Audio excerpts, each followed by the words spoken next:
We are live, and we're waiting for Brother Neil Frazier to come in. He just threw me a text, and this is going to be another dynamic show. We are live. We are live. We're just waiting for the presence of Neil Frazier, and he just threw me a text. And let me what is this here? He can't come in? Wow, I just went live and he can't come in. He sent me something. We just text him back. We'll fix it. Fix it. I just went live. Wow. We're not going to let this become a catastrophe. We have one person in. Let me see what this. Okay, let's see. This is strange. This is very strange. Let me see if he can just, okay, I guess he's using his phone, so let me see what we can do. I hate to start the show out like this. As soon as I hit the button for live, I get the message here. Just have him call me. Okay. Let me just give him a voicemail. I'll let you all hear this so you know exactly what's going on. All right, so Melissa, how are you? Oh, wow, what a challenge today. Let me just leave him a message. I'm not even going to mute myself. Brother Neil, send me a voice message and let me know exactly what is happening. I know you're going through your phone. I don't know what other setting that you can change, but there's pretty much nothing I can do from this end. Just come out of that and just try to link again and let me know what happens. You know, in the Christian church, what do they say? The devil is a liar. So we'll take it that way. But, you know, really, nothing really, you know, you got to expect this when you're trying to do something positive, you know. So for all those who hear this in the future, just bear with me. If you hear the chimes in the back, I'm out on the balcony, peaceful, looking over the mountains, and have everything set up. There was a potential, not mishap, but not malfunction either, with my audio. Okay, how does it get on? Okay, let me see. Hit the link again. Hit the link again. Let's see what happens.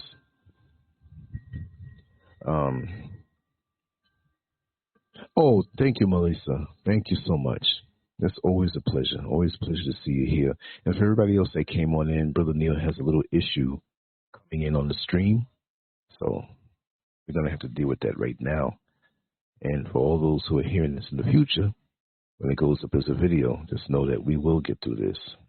And I have a way of doing it now. Let me just tell him that we may have to do it without him being on visually.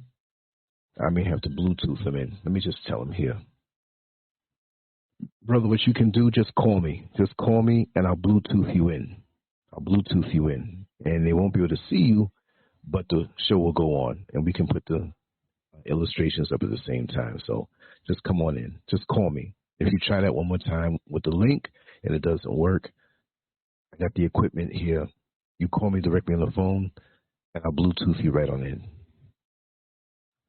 Okay, Facebook is always late too. I'm streaming over there also. Now it's telling me 4 minutes after the time, get ready to go live. That's funny.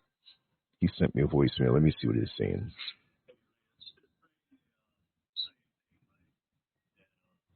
Well, he must have sent this app.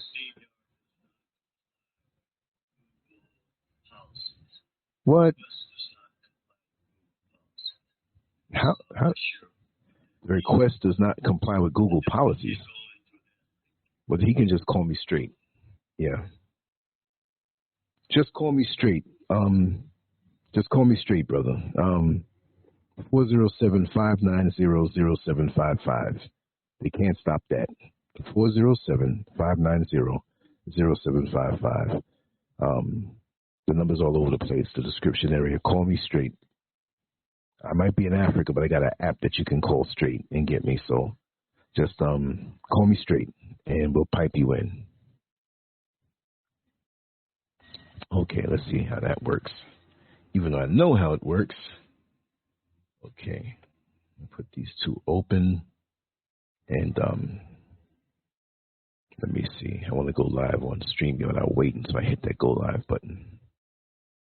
I'll wait with that. They don't have, okay, I think they're already in. Okay, I think, yeah, they're already in on StreamYard. Let me open up that app. I'm waiting for Neil to call me. You know, when you have everything intricately set up and one thing messes up, it's like okay, this is him. Okay, brother, I got you in. Let me just do what I have to do in the phone, and I'll pipe you through. No, we're gonna go through the phone. If you can't get in, we're gonna have to do it on an audio tip. So that being said, I'll add you in on Bluetooth, and I'll just put the pictures up. We'll just have the banner. We would have loved to see you.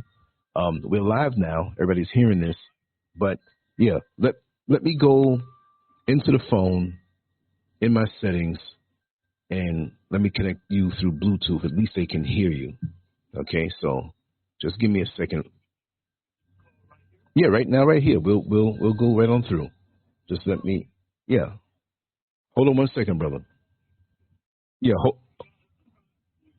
Okay. All right. Thank you.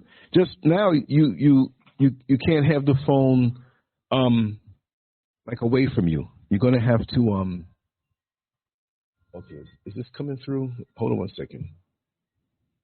Okay. This is it here. Hold tight. Yeah. Yeah. Hold the phone.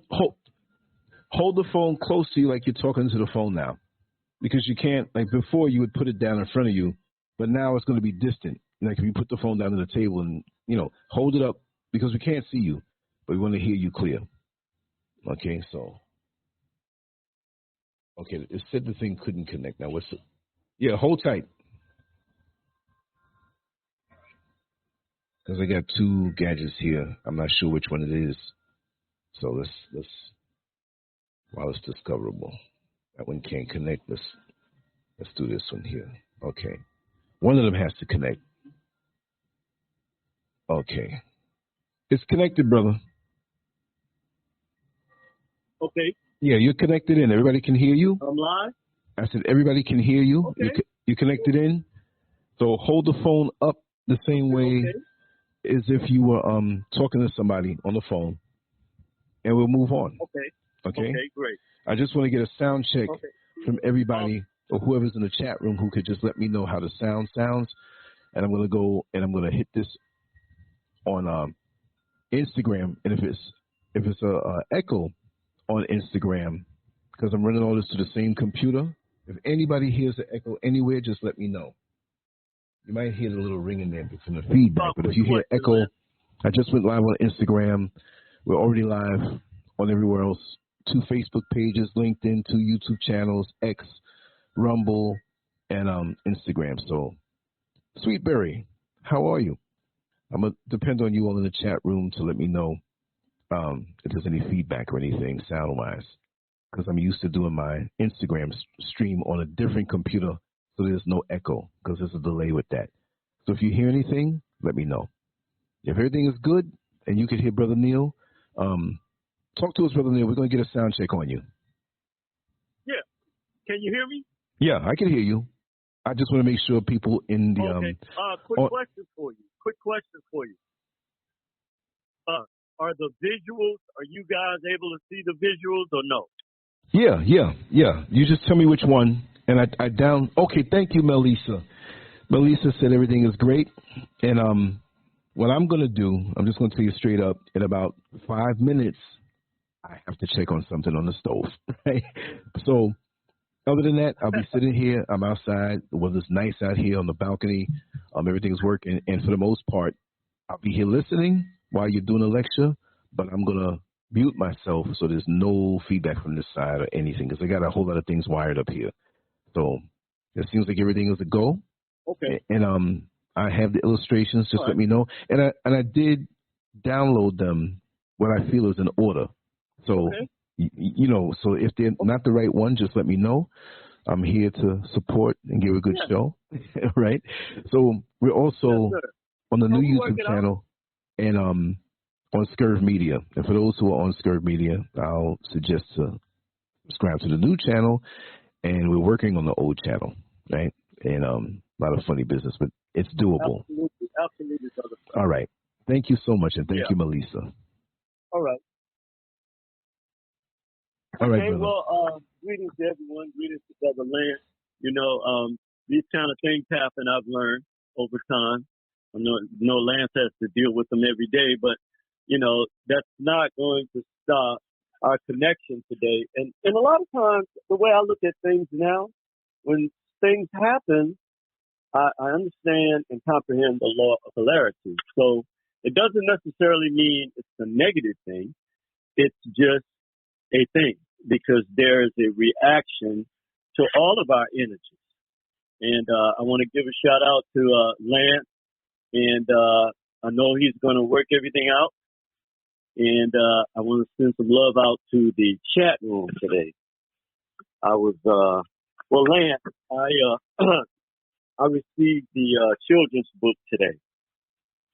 So that was the big surprise for you. I know, and, I know.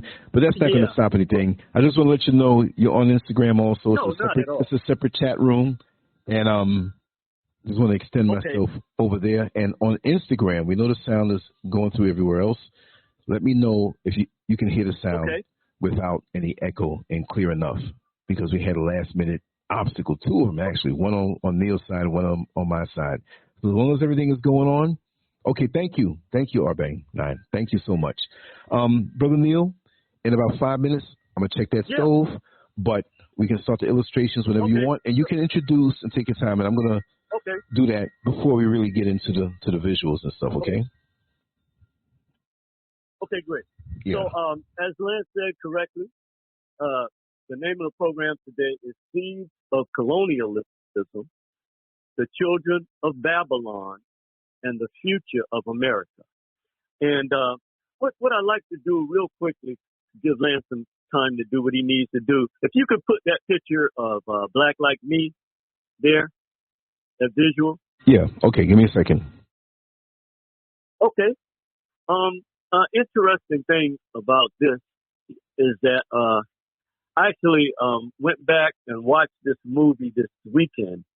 I had read the book, you know, a few decades ago, and the one thing that's missing in our world today, and, you know, I get it, people want to suppress truth, but this guy, and I'm sure you all can see the visual now, his name is John Howard Griffin, a very courageous man. I have to give him his props. But he set out, and the 60s was a very pivotal time. Pivotal time for our people, the 60s. So I'm a little under the weather, guys, but we'll get through this. But the 60s saw a time when there was an energy vortex opened up for our people, and they took full advantage of it, and they changed the future destiny of all Black people, not just Black people, but for America as well. So I want to give a brief synopsis of this particular visual, because this is going to actually set the table for our conversation and presentation today. But this guy was a journalist. And, you know, at that time we had real journalism where people would actually, you know, do boots on the ground, like Lance likes to say.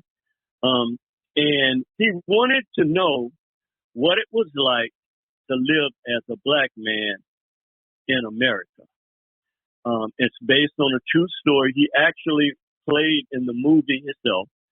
So what he did was he talked it over with one of the big editors there in his hometown.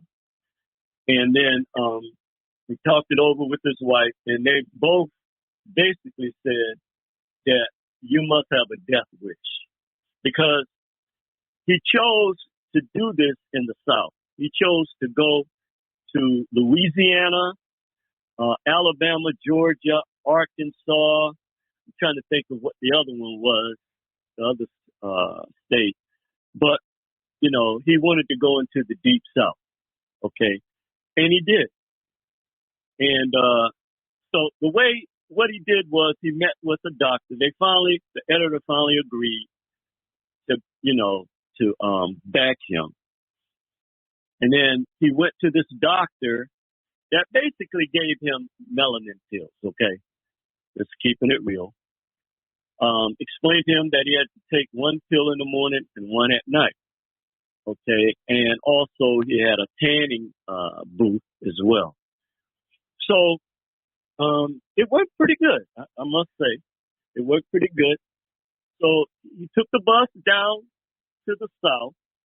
I think Louisiana was his first state, and he got an immediate shock because the way I saw it, no matter how you look on the outside, on the inside, emotionally, you're still a white male. And I don't think he really factored in this aspect of his, plan. But the way that bus driver was talking to him and the other black, people that were on the bus kind of shocked him a little bit. But at the same time, he knew to expect this, but it's a difference expecting something and actually experiencing it like we do every day, black men and black women, and children for that matter. So, so he got back on the bus. They went to downtown, I think it was New Orleans, and he went over to the black side of town. And he had his shoes shine. He started talking to the guy that was shining his shoes, right? And he said that, I need you to show me what it's like being a black man, okay? But the first time he had gone down there, I missed the step, and he had went to that same guy when he was a white guy prior to putting this into motion or going to the hotel and taking the pills or what have you. So, as a white male, he was talking to the guy, the shoe shine guy, and he left and he came back about a week later, and he was, had the chemicals that kicked in. So his skin was dark, hair was dark. And for a minute, the guy didn't recognize him. And then he brought up things that they had talked about when he went there as a white man. And the black guy was so shocked. And he looked at him like, okay, you either have a death wish or you have a mental health problem. I don't know which one it is, but I don't want to be involved. And so after he explained to him he was a journalist, he actually wanted to bring to light the fact of how African Americans are actually treated in our society. And so, long story short, the guy, took him home, gave him some of the information. Again, on the inside, he's a white man, but on the outside, he's black now. So, so he left the guy's house, went out and started catching the bus to another city. I think state, but the first state he went to from Louisiana, I think was Alabama. And, man, he got a real dose of reality of what it's like to be a black person in the South, okay, in the 60s. But again, this was a very pivotal time.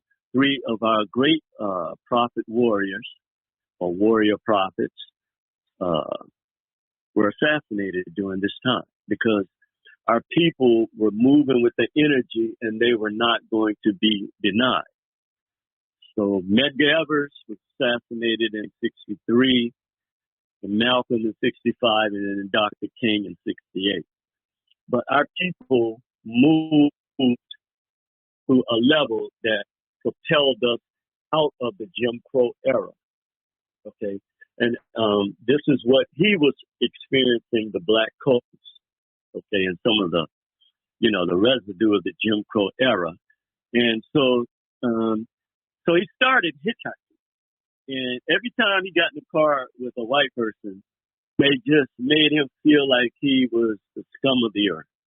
And he ended up getting angry and emotional and slamming the doors and saying, I'm getting out right here. So the moral of this story was, and this is why I have issues with this situation, that you have people that are defining our lives. My brother, sorry for the interruption. I'm going to step away. I'm going to step away for 3 minutes. I'll be right back. Sorry for the interruption. Okay. Okay, I'll be right back. Okay, brother. Okay. Okay. So here you have someone that has never lived 1 second as a black person, but then they are able to tell us what's best for us. And then on the flip side of that, when we say, no, you got it wrong, you got it backwards, we're not coming from a position of hate, you see. And this in itself adds a different twist to it, which I believe is done deliberately. Because anytime we tell the story from our perspective, no one else has that ability or right when you think about it. So you have people that have usurped our cultural rights and our creatrix given right to express our here on the planet. And now you're telling us that we don't have the right to do it. So it was, it was something that kind of brought me back to a few things during that time and what, I was dealing with and what we were dealing with. And so the one thing that I'm clear about as I end on this story about Black Like Me is that real history, when told,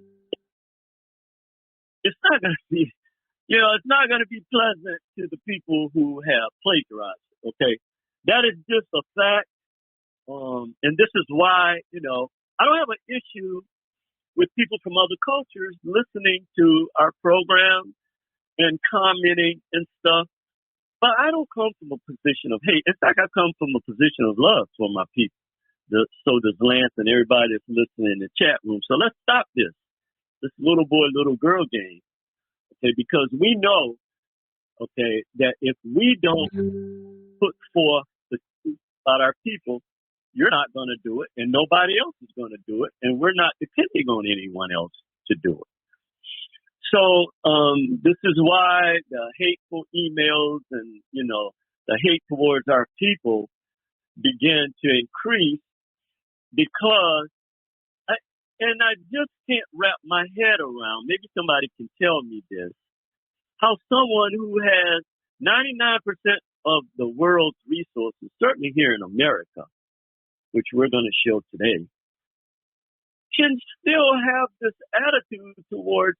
So when I saw the parade of the Chinese people who love their culture, and I'm happy for them. They celebrated a fascinating parade. Everybody's giving kudos to Chinese culture. Everybody's loving it. As soon as we start talking about Black culture, like I asked the question online in one of the stations, well, you've been showing the same 5 shorts about Black history for the whole month. That's all you've been running.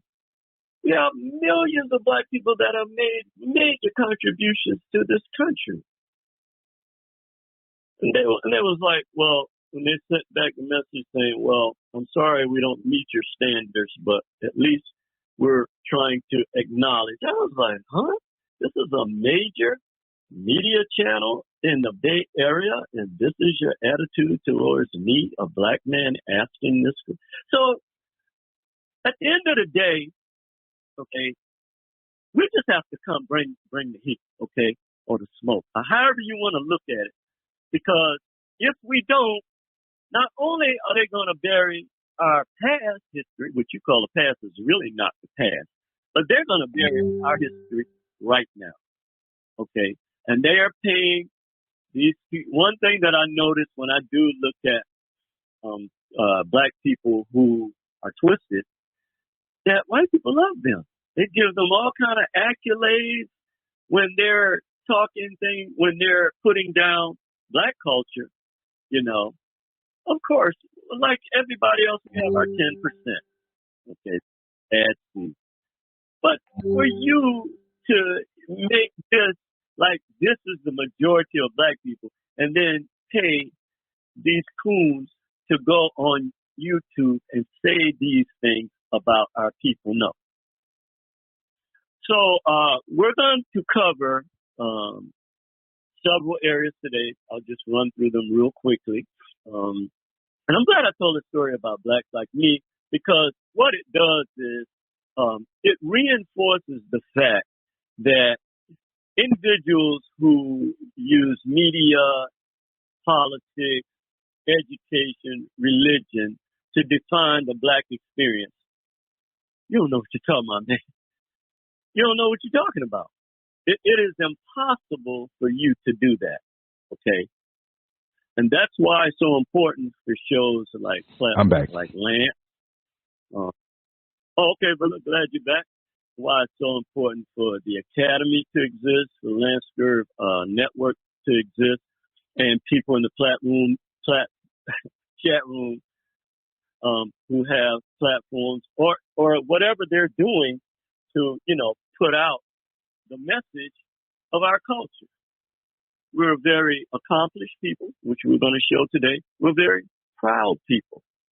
And so we're going to tell the real story of those that have brought death and destruction to the planet, wickedness and evil. And again, you're not going to put these labels on our people. We are loving people, even though because of fiat and other, you know, needs to have attention, we have gone astray. I'll be the first to admit that. But that's why nature allows correction. Okay? And so we're going to correct some things today. So as Lance said, the topic of the show today is Seeds of Colonialism, the Children of Babylon, and the Future of America. Now, we're going to talk first about the invasion of Europeans to black land. We're going to talk about the black indigenous aborigines, their first contact with Europeans. We're going to talk about the seed, the sower, and the harvest, and natural karma. We're going to talk about the whoredoms of Babylon and the Statue of Liberty. We're also going to look at, you know, our great continuity of genius that we know exists all over the planet. We're going to show that. We're going to show spiritual deception. We're going to talk about Catholicism, because contrary to what you believe or know, that is another aspect that people from Latin America are bringing here now. And here on the corners now, they're preaching like, it reminds me of my father and those back during the days when they used to go from city to city and put up tents. I used to hit, I better not say that. Anyway, going from city to city, setting up tents, and, you know, having revivals. This is what is the game plan that worked for them. And now these people that are coming here, and we're going to show the statistics. We're not putting them down.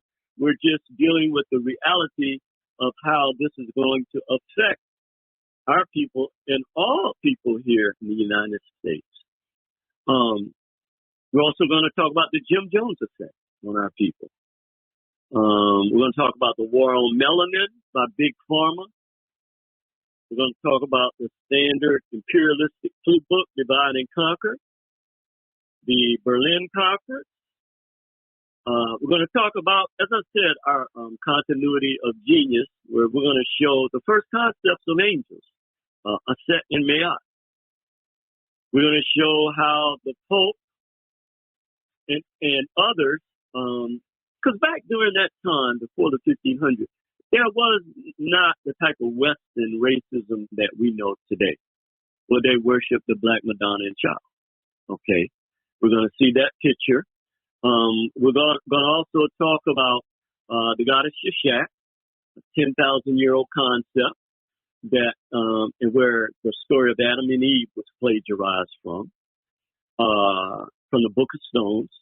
We're also going to talk about the Netta Ankh, the symbol of life, the worship of life, which a great physician, the first physician in history, Imhotep, found in the uterus of black women. And then we're going to talk about, when we start talking about the future of America, we're going to talk about the digital divide in the future of America, creating a permanent underclass, which we'll get into a little bit of Black Skin, White Mask by France Fanon. And then we'll go into the Black Gods in America, okay, Egypt and the Grand Canyon, and the Kerner Report. So let's get a couple of definitions here as we go. Before Lance, before you change the, actually, if you can put up the picture that says exposing white lies. Okay, brother. Give me a second. That would be great. Okay. Okay. So the definition of indigenous origins is that everywhere they went, you were already there. Okay. We're going to show this clearly. So this is what indigenous origins means. The word indigenous means originating or occurring naturally in a particular place. People inhabiting or existing in a land from the earliest times or from before the arrival of the colonists. Sorry, I'm all over the place. When we get into the future, I'm sorry, I'm all over the place. Huh? I'm sorry, all over the place because I only see them as thumbnails, very small on the screen. So, okay, this is why I'm going through all of them. Whichever one. Let me ask you this. Yeah. Can you see the one with the European ships? Okay. Where Christopher Columbus is kneeling down? Yeah, forget about the other one. It's no big deal. Okay, let me see. But in the future, we're facing a digital divide. A study from the Harvard Business Law Review showed that 40% of K-12 students, Black, Latino, and Native American homes have no internet service. The digital divide gap between demographics and regions that have access to technological resources and those that don't. So we're talking 66 million Americans, and an astonishing 16 million of them are Black children. Let me ask you, Brother Neil. Okay.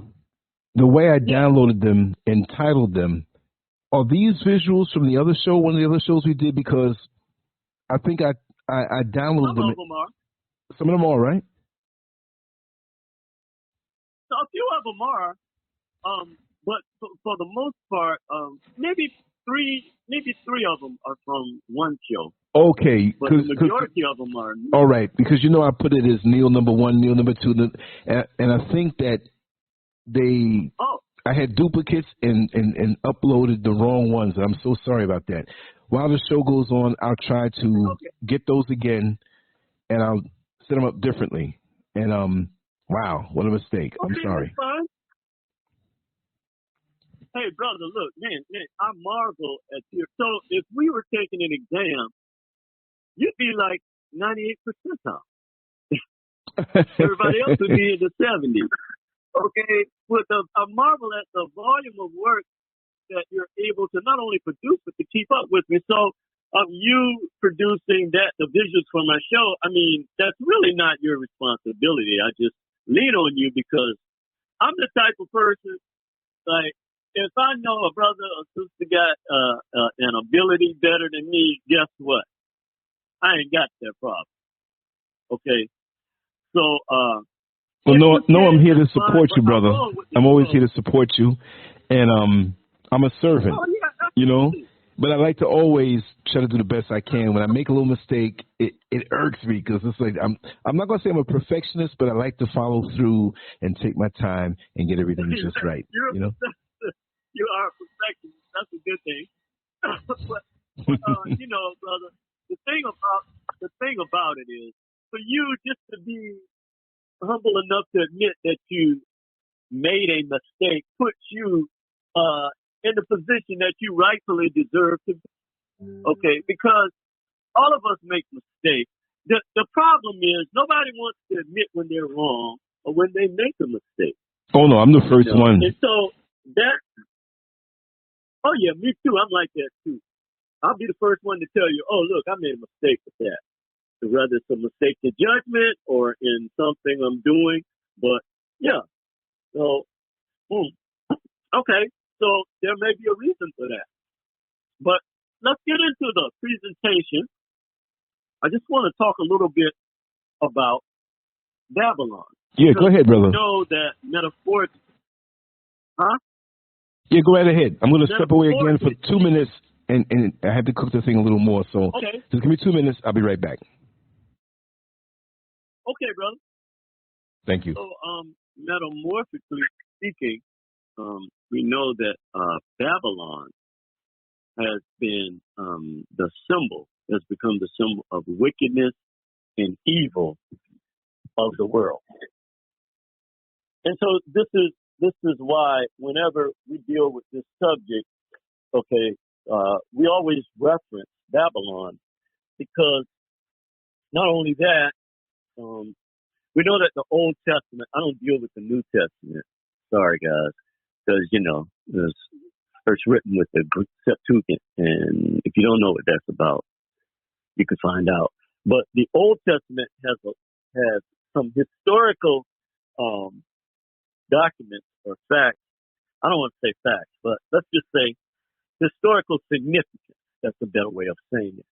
That helps us to clarify, you know, certain things in antiquity, which, because it was taken from the coming forth by day, we know that there is some significance involved with it.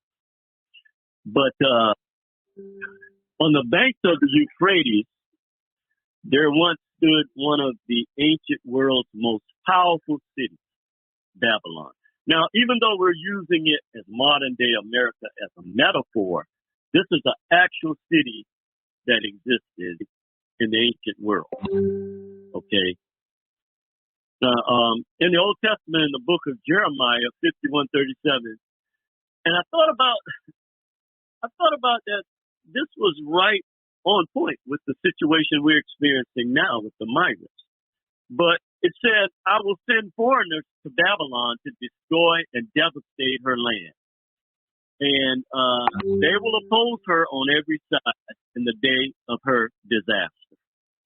I want to read that again, because when I ran across this, it was just amazing to me, okay, that this is actually being manifested right now as I speak, and has been manifested over a period of time.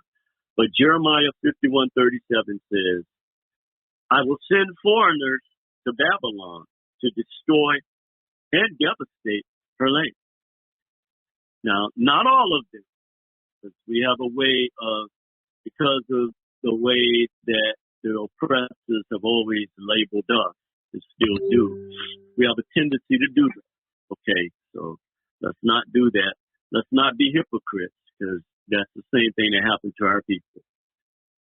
Okay, but they will oppose her on every side in the day of her disaster. Also, Isaiah 13 gives a similar prophecy about this. Okay, so when we talk about, one of the visuals that I sent to Lance was a visual about when Christopher Columbus first set sail, and then he actually never made it to America. I'm sure many of us know this. But when he got to the Caribbean, he kneeled down. All of these ships showing up, they planted their flag. Now imagine the natives, coming out. There was one picture where the brothers was looking like, what the hell is that? Or who the hell is that? And so we see that when they first arrived, they basically just like ignored the fact that there were other human beings already there. They claimed it. You know, if you think about the arrogance of this, one of the reasons too, when you look back at you know, our continuity of genius, one of the things you see is that when they came upon the knowledge of the mental nature, and when they start to kind of understand the fact that we were spiritual by nature, that we did not have these limited ways of putting the creative spirit in a box. That in fact, that everything in nature, the mental group, which was male and female, they were twins, was represented. Okay, so whether it was air, water, oxygen, you know, people, trees, plants, animals, and every single thing on the planet. And see, this is the difference, okay, that the original peoples of the planet, we were connected to nature through the sun, primarily, the life giver. And so everything in nature, you know, we were a part of. We didn't separate nature from ourselves. Okay, so let's look at this. When they got here, okay, they began to plant seeds. We know that the concept of the seed and the sower is very powerful. Okay, whether it's physical, psychological, or spiritual seed. That there is a seed and then there is a sower. But we also know that there is a harvest time of those seeds, okay? Regardless to whether those seeds are positive or negative, organic or inorganic, natural or unnatural, or artificial, okay? That we know that in nature, the principle of planting and harvesting is one of the most powerful principles, because our people learned, okay, that when that star, the North Star, appeared, that the banks of the Nile was going to overflood, and that meant that they were going to have a great fertile soil and a great harvest. So again, we live through the signs and elements of nature, not narratives that you have been taught. And this is very significant as we go more into the text today. This is very significant. Okay. The other thing too was that when the Aboriginal people first encountered them, they encountered them from a spirit of giving and helping. So you lie about savages, because we know that had not it been for our Black indigenous people, wherever you went, you would not have survived. In fact, you would have starved to death. In fact, Christopher Columbus, there's been stories of Christopher Colon. There have been stories of many of his men turning to cannibalism or dying from starvation, where the Taínos actually were the ones that helped them survive through that period. And what did they get as thanks? They enslaved them, raped their women, killed their children. Okay, we have the record. Okay, so these seeds, whether you know it or not, are going to manifest. And so this is what's happening today. The seeds of colonialism are manifesting. We know about the divine law of germination and manifestation. Okay? And this is what's going on today. And because our people have been separated from this, we can't read the signs in nature like we used to do. I remember Lance telling me about a story a few years ago about how they knew when it was going to rain. I believe it was Mrs. SCURV, knew that when the ants kind of got together and you saw a whole bunch of ants, then you know that rain is coming. And see, this was the type of stuff that we used to things, or knowledge, I shouldn't say stuff, that we naturally knew and lived by, the solar clock. We live according to the sun. Okay? So all of these things have had an impact on us.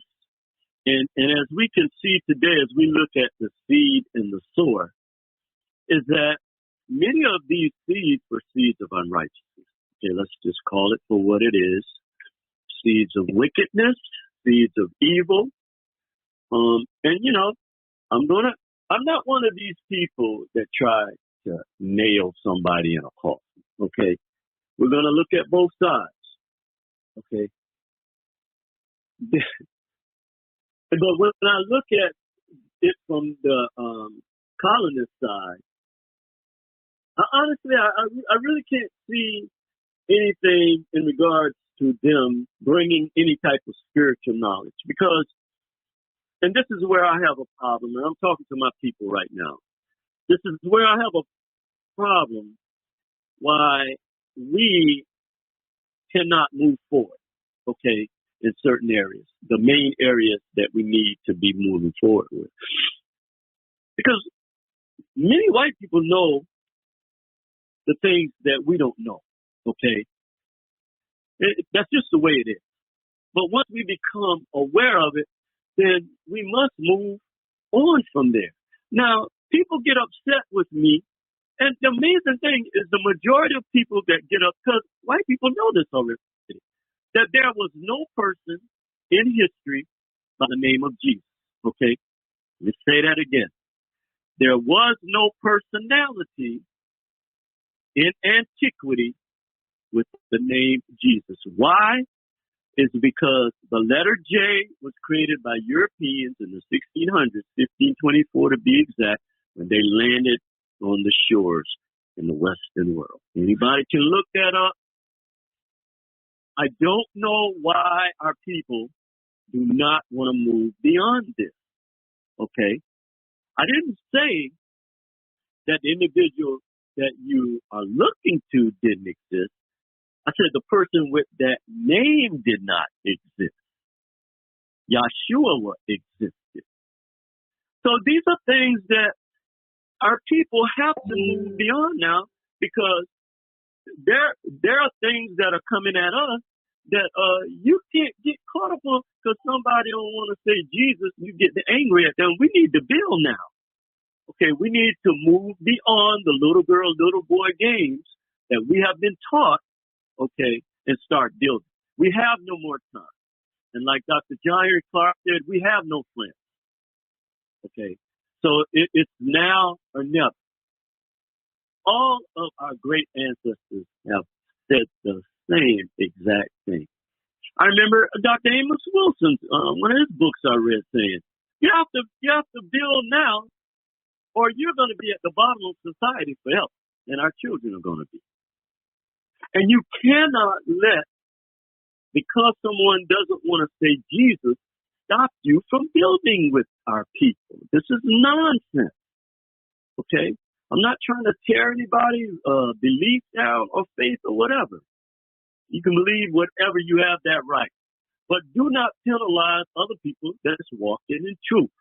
This is where it's like when you come up to a bridge and there's one way across the bridge, but you're saying that you're not going to cross that bridge because the people from other religions are crossing that bridge. This is 90-degree indoctrination of our people that come from plantation theology and Willie Lynch theology that we must move beyond today. Okay? And these are the seeds of colonialism. Now, let's look at the children of Babylon. What does that mean? We already know that Babylon was a great city. Now, people may not want to admit this, but America is a great city. It was a great city, a great country, I'm sorry. Okay. But black people were at the foundation of why America is great. Okay. If it was not for black people, I'll debate anybody. We can go through the statistics and the data if you want to. If it wasn't for black people, okay, America would never have become the powerful nation that it is. Okay. But we have given over that power to other nations. We have eroded the moral fiber of America.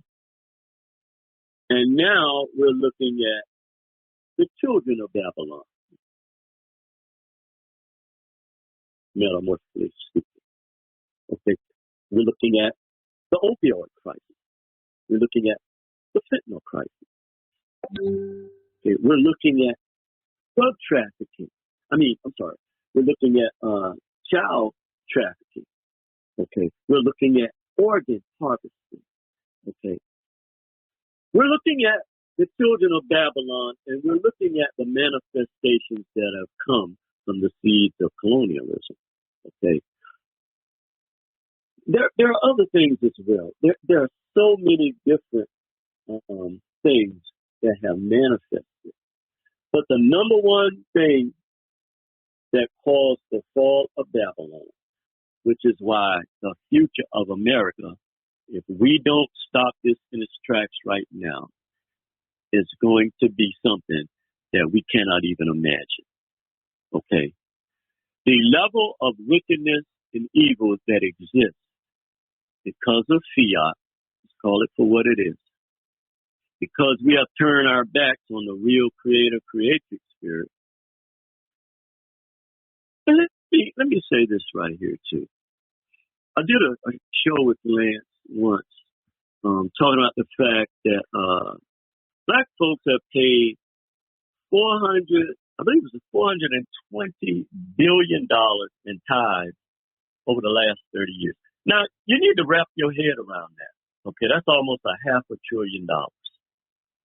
But yet, we are still at the bottom of the economic ladder here in America. Why is that? We know the systemic things. Okay, we know this. But now, to be very honest with you, there are cultures that have far less than we have, okay, that are thriving because they are building together. Okay, so we as a people have to, and let's stop this crazy stuff about individually attacking each other. We got enough coons that's doing that. Okay, you don't need to be attacking somebody because they have a different viewpoint than you. Okay, yes, the system is responsible for the condition of black people, but we don't have to stay in this condition.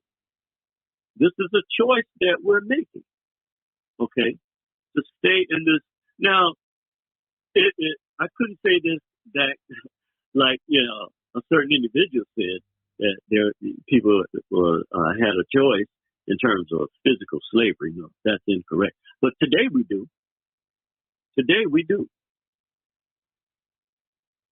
The other thing about the whoredoms of Babylon and the wickedness involves spiritual deception. And the children of Babylon and the seeds of colonialism have brought this to bear. Okay? When you look at the pedophilia that's out of control here in this country and in the world, you have to look at the situation with the Catholic priests. I ran across a story with the Catholic nuns. These are things that don't just disappear because they're in the etheric world. And just because you can hide them physically, like we know that this is something that America does very well. You can hide stuff from people physically, but you cannot hide the manifestation of the seeds of this. You cannot. Your children can't hide it because it's right there in our face. I can turn on the TV right now and I can see it. Okay. But when we look at this spiritual deception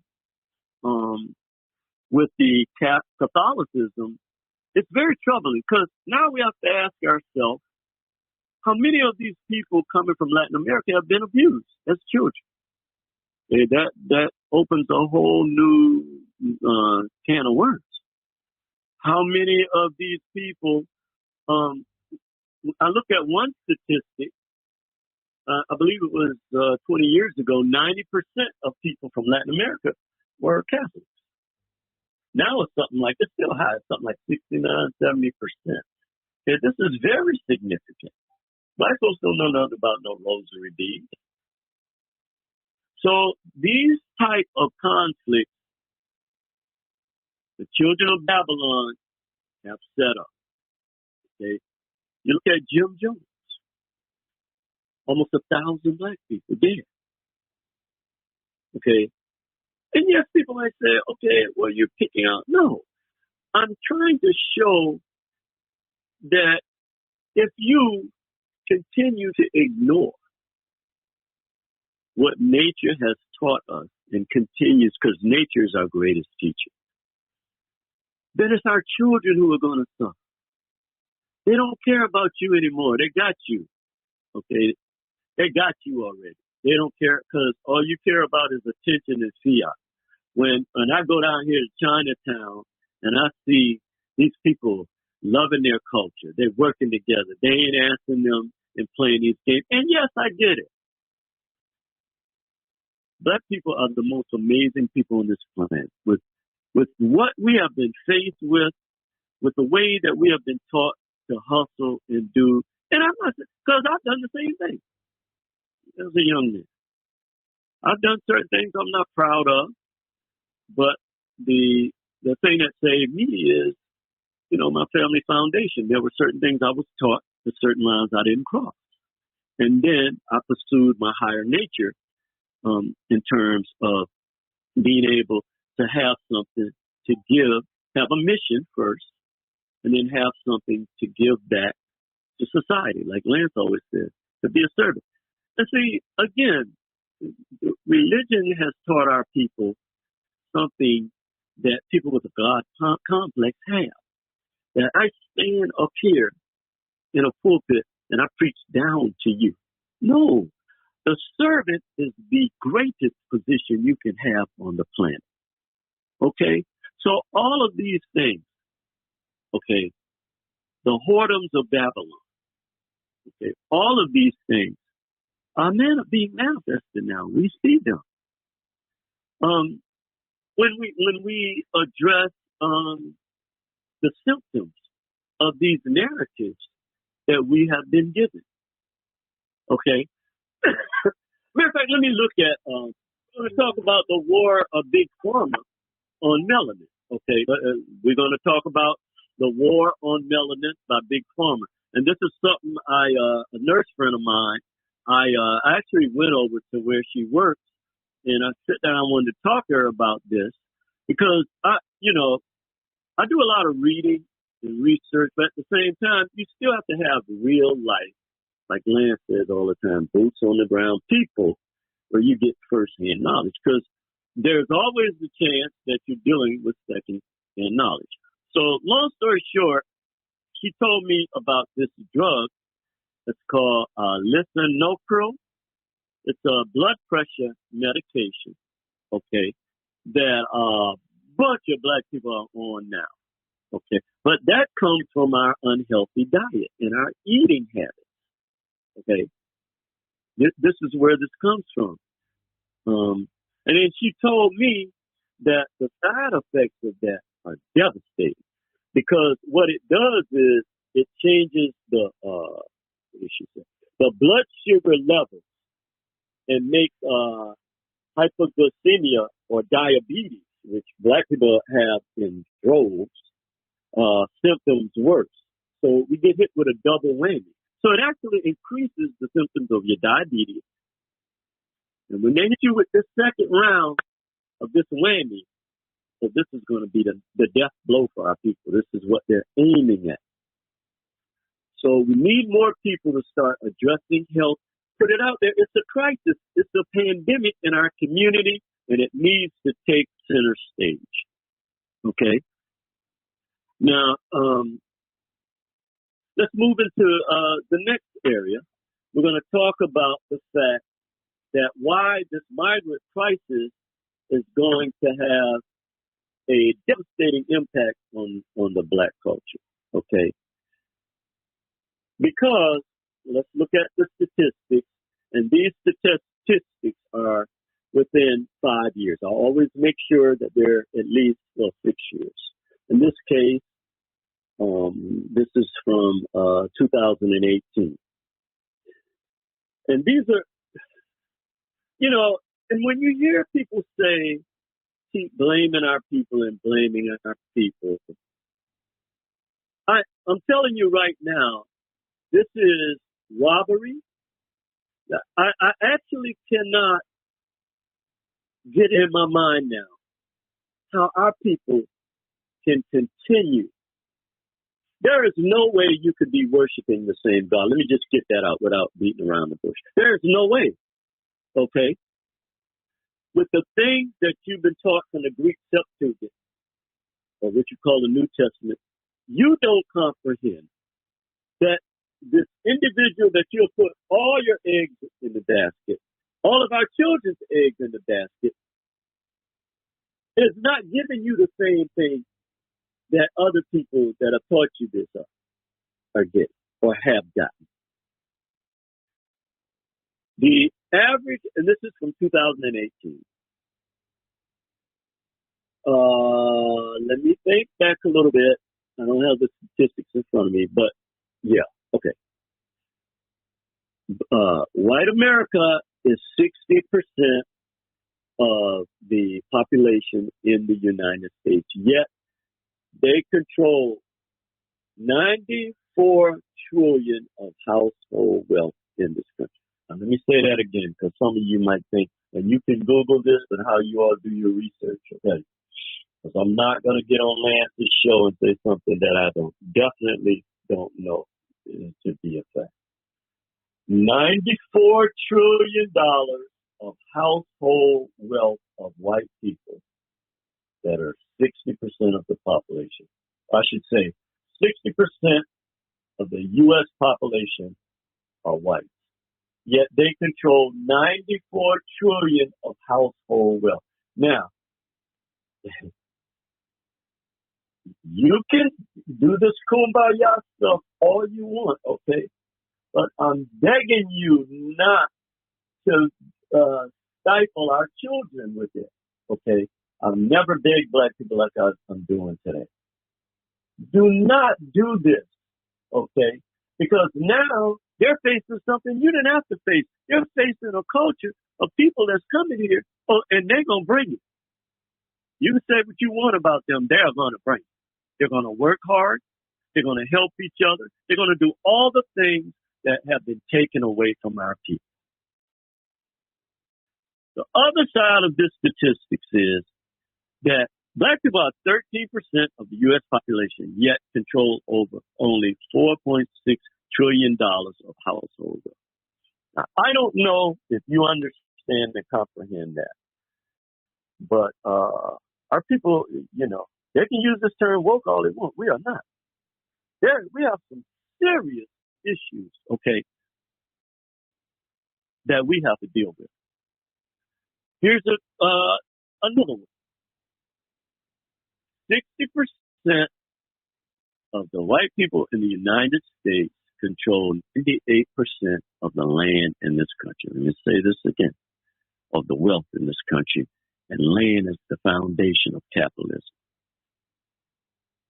60% of the U.S. population are white Americans. And I ain't saying that these statistics come from white people, the majority of them. Okay? But because we don't want to look at truth and they keep us so inundated with illusions, it's like the Titanic. You're sinking and nobody can do the unsinkable ship. Okay, and I will say, all of the weapons they have used against us in the past have failed. But now they're bringing in a weapon that we have not faced before. Okay, because for the most part, the Latino people that are born in America are a lot like us. A lot of them, they live in the white culture, just like a lot of our people. Okay, but for the most part, they're Americans. We're talking about people that's coming from a whole different continent.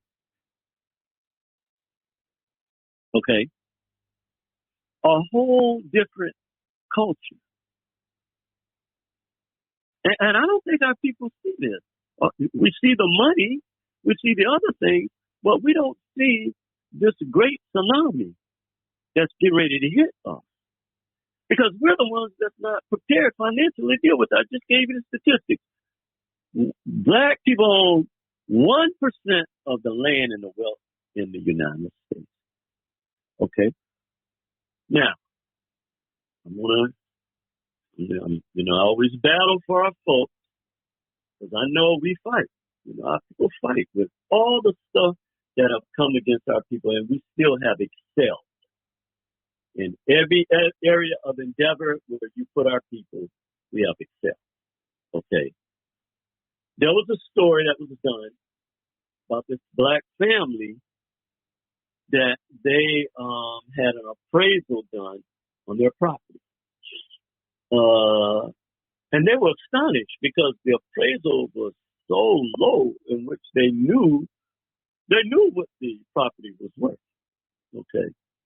So the wife came up with an idea. She said, we have Beth and her husband, and Beth is a white coworker, a close friend they've been knowing for years. Why don't we have them to sit in, remove all of our pictures of our black family off the walls on the desk or what have you, and let Beth, and I believe the guy's name was Tory, something like that, put all the pictures of them. Well, at the end of the day, this appraisal came back at $500,000, $500 million more. Okay, 500,000 more than what they got. So we know that systemic racism still exists. That redlining still exists. But at the end of the day, and this is why, no matter how much they attack our people with these coons on here, that they're paying all this fiat or giving them all this attention for, our people have come through a lot and still fight.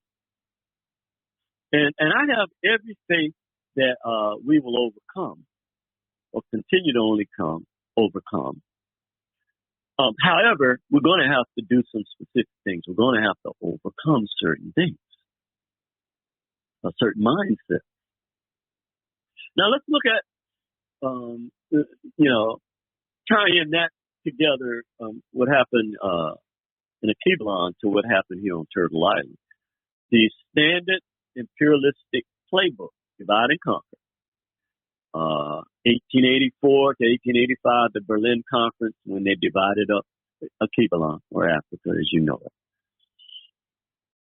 They disregarded the sacred history and spiritual aspect of our people. Because of the jealousy and enviousness that came from them coming in contact with the Medu Neter and seeing the Book of Stones. And see, so I'll give you an example. And I said this earlier, where they plagiarized the story of Adam and Eve from, where the goddess Shishak in the Book of Stones, 10,000-year-old concept that now you have taken for one that's probably 1,800 years or less than 2,000 years old as the gospel truth. When we have the goddess Shishak handing this fruit to the king of the Pharaoh, okay, as a sort of what you call a blessing, but as encouragement, confidence that we have confidence in your ability to lead our nation. This is where this concept came from. Okay. The Neter Ankh, where Imhotep showed the in the uterus of a black woman. And then while I always talk about the fact about our sacred geometrical figure, which we kept taking back, okay, the pyramid that our people saw in Orion's belt. But they recently discovered a 5,000-year-old book that had the sacred geometry in it with the pyramid, and then they had a man inside one of the pyramids. Okay. Now, along with that, the first concept of angels, okay, which that whole concept of angels was plagiarized. The first picture with wings, okay, ever on the planet was Maat in a set. You can see I had a beautiful picture I sent to Lance, so which you can show it, but I'm sure many of you have seen this picture before, where a beautiful picture of a set. This is where this concept of angels came from. Okay. So as we look back at the seeds of colonialism, we look back at now the children of Babylon. And we look at what has been produced from that. We cannot deny the sheer wickedness and evil that is upon us. Okay. Also, when they first came to here, the terrible island, there were black gods in America. All men. Okay. One of the reasons why I saw a story where a young brother just lost a case in court over them wanting to cut his lot. It's because guess they saw when they looked at the back of the Olmec statues. I've been to La Venta. I've seen them, so nobody can tell me anything about it. Okay. That braids that you see that our people have always worn braids. Okay. But you can clearly see the braids in the back of these huge heads that weigh, some of them 300-400 tons. Okay. So let's stop with the okie doke.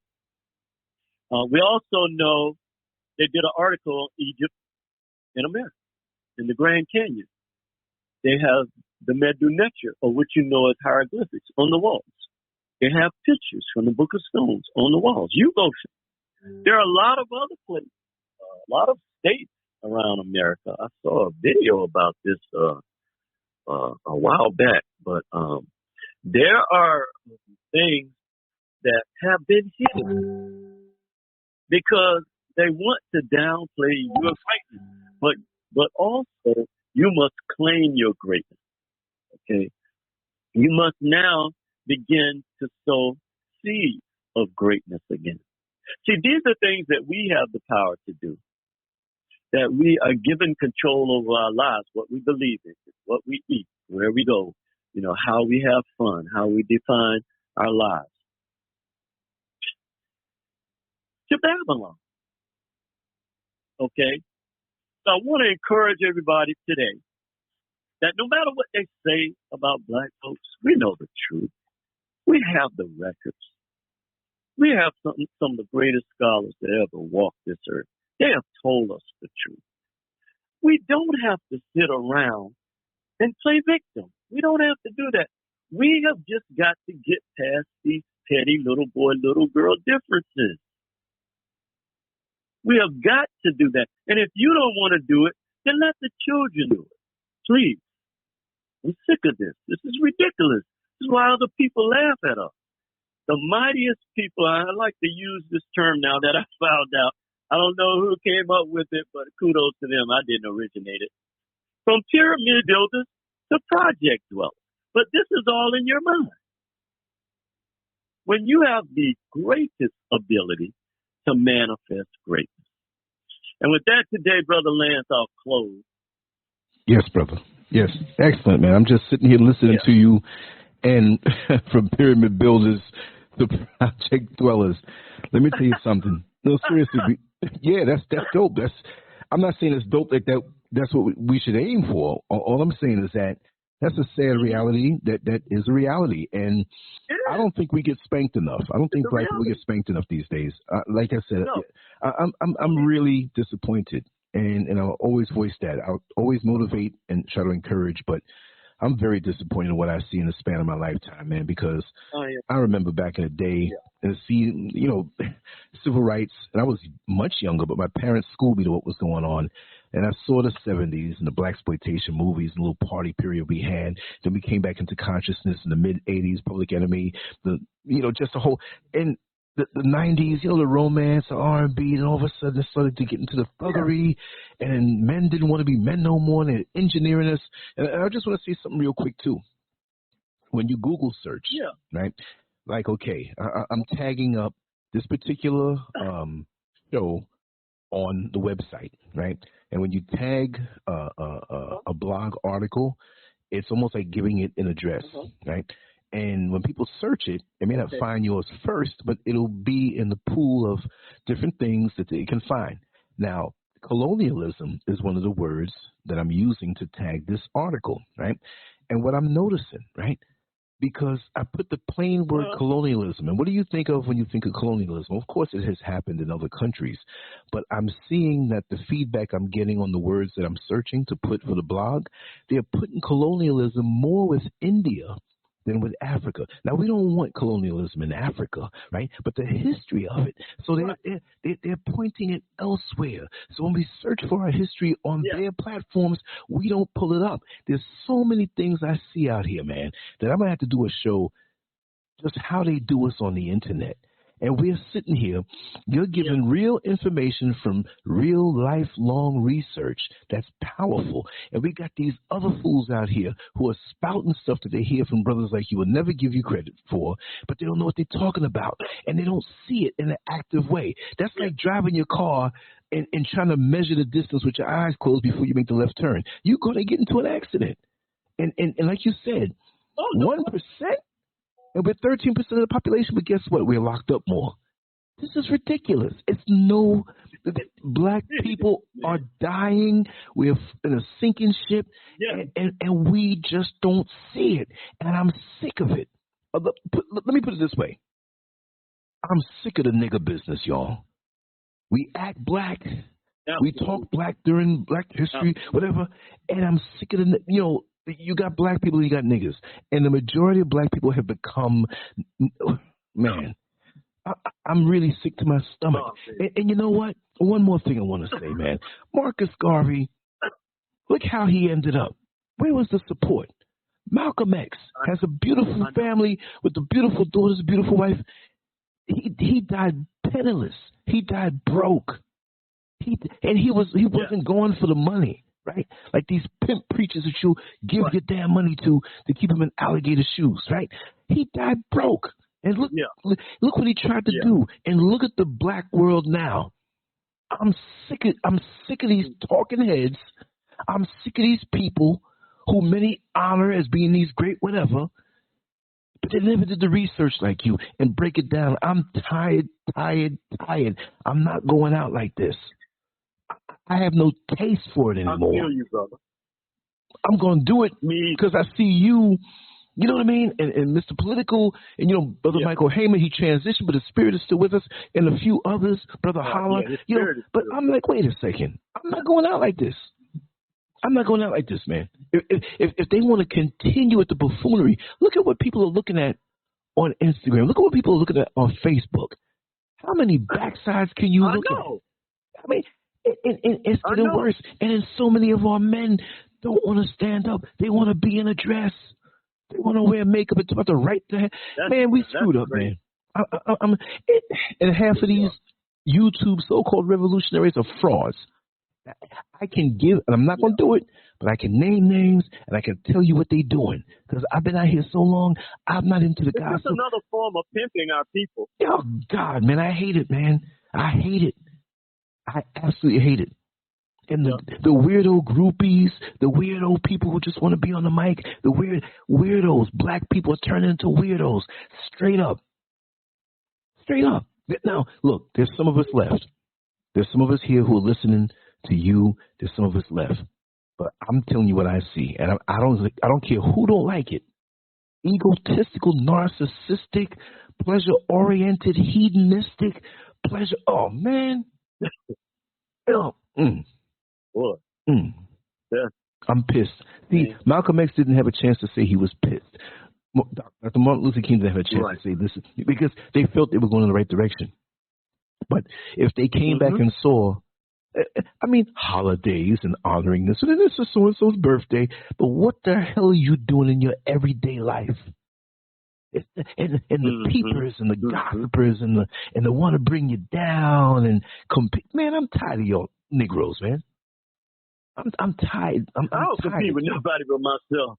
That is a sickness that my biggest concern, Lance, is that they're teaching the children the same old degraded behavior, way of acting, and see y'all as better than your brothers and sisters, and you should kill them and do whatever you need to do to get it, step over them, spit on them. You know, and so when we talk about the children of Babylon, we're right in it. Yep. A large portion of black folks are right there as children of Babylon with this evil wickedness that the only thing they care about is just they get the attention and the fiat that they want. That's all they care about. They don't care about nothing else. And it's sad, man, where we are. But, you know, on the flip side, we know that our energy is going out and we're fighting against it. And so, you know, regardless to, you know, if they want to wallow in the pig's mud with these people and continue to do this stuff, that's fine. I just know that we have a path to follow, which we are following. Yes. And let's just continue to do that, brother. It's, you know, I think just having a moment. Huh? I said I was just having a moment. I was just having a moment. You know what I mean? Oh no, I'm glad that you had that moment because again, we tend to, and rightfully so, we are victims. Okay, but what you gonna do? You gonna stand around and wallow in the victimization every day when you have the ability? But here's the flip side to that too. While your anger is righteous anger, it would be one thing if we didn't have the ability to change this. Right. Our money still continues to circulate only 16 hours a day, as crazy as that is to believe. It used to be 2 days. Now it's only 16 hours a day. You cannot survive in America as a people when you're not doing business with each other. Now I get it. For various reasons, the black prices might have to be a little higher. We know the games that these manufacturers and distributors play with us. We don't have any distribution companies, or at least that can make a dent in our situation. These are the things I'll give you one example. 84% of the people that support the beauty, hair, and nail industry are black women. But yet there are no black subsidiaries owned by black women. I mean, no subsidiaries in that industry owned by black women. Now, I'm not talking about the mom and pop stores, the retail. I'm talking about the ones that are the regional distributors. And I was very troubled by this sister in Oakland. This was about a year ago when I went into her store and I asked her about that, and her shelves are damn near empty. And she said that the Koreans who control the distributorship for that area are deliberately doing this. Now, if somebody is deliberately, that you have helped, by the way, because when they came here, they went straight to the black community. Okay, their descendants, I don't know how long they've been here, at least 100 years, maybe. I don't know, unless at least 60 years. They are benefiting from this directly from the black community. But yet, you're going to try to block a sister's retail store see, this is back in the day. That subsidiary would be boycotted. They would not be able to function no more. Okay, so we need to be proactive against these people that are attacking us. That the only reason that they are viable in this country is because of the black community. All of them went straight, and I'm talking about Arabs and East Indians too. All of them made a beeline to our community, but more so the Asians and the Koreans in particular. To our community, set up shop, and now generation after generation of their people are sitting high on the horn. Now, again, I'm not angry at them, but now I'm angry at somebody that deliberately stopping our sisters, okay, from growing economically, then we're going to fight back against you. And I couldn't find out exactly. She said that it was a particular, a territorial manager that they dealt with, because they put layers between them being able to deal directly with the subsidiaries. You see what I'm saying? So how in the hell could 84% of our women be responsible for the billions of dollars they make in this industry? Yet I'm like you, brother. I better get, because once I start thinking about this stuff, really thinking about it, then I get angry too. Okay, because when somebody that I'm helping try to deliberately hurt, oh yeah, I'm a nice guy, but when I know you deliberately try to hurt me, then my cousin's spirit come out of me. I'm ready to fight, and so it's just a sad situation we're in, brother. And but let's just continue to fight, man. Whatever these evil people have planned, natural is gonna take care of them. I don't even give it no energy, to be honest with you. I see what they're doing. It's not like they're trying to hide it, but and I'll end with this, brother Lance. It's almost like a sense of betrayal when it's your own people. When you stick your neck out, and again, I go back to something Dr. Kojo said to me. He said, Neil, are you sure this is what you want to do with your life?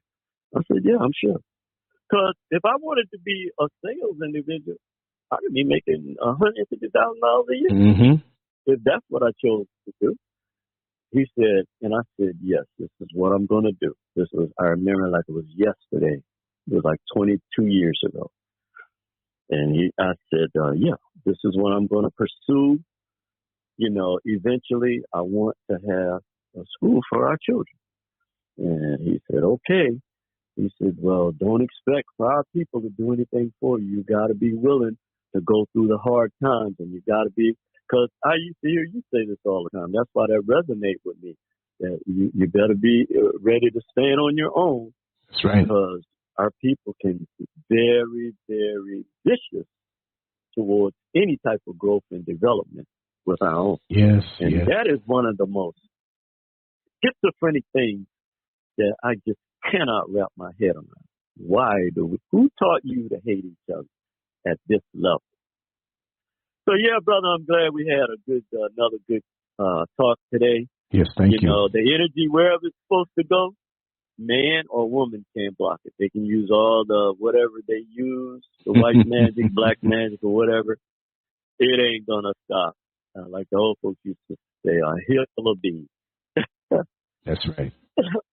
So I'm gonna take some of this medication, and I got a couple appointments I got to go to later.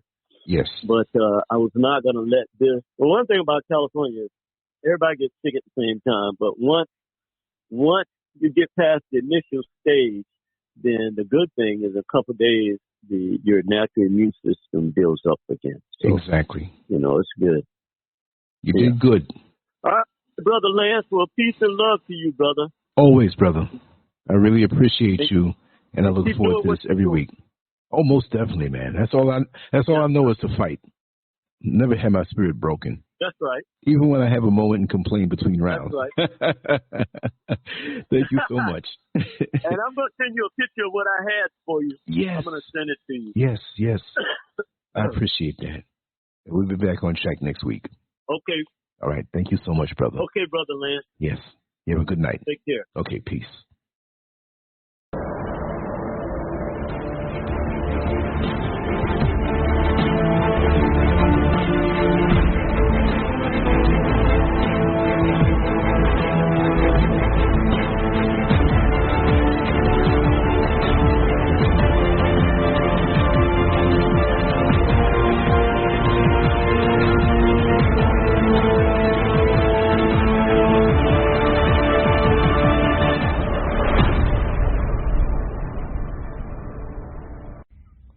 Make sure to go to LANCESCURV.com, an online magazine established in 2001, containing written articles, thousands of talk shows and discussions, cutting-edge cartoons, as well as erotic expressions and tasteful adult photography. It's definitely not for the faint of heart. Once you get a taste of the world of LANCESCURV, trust me, you'll be back for more. LANCESCURV.com. Bold, raw, and uncut.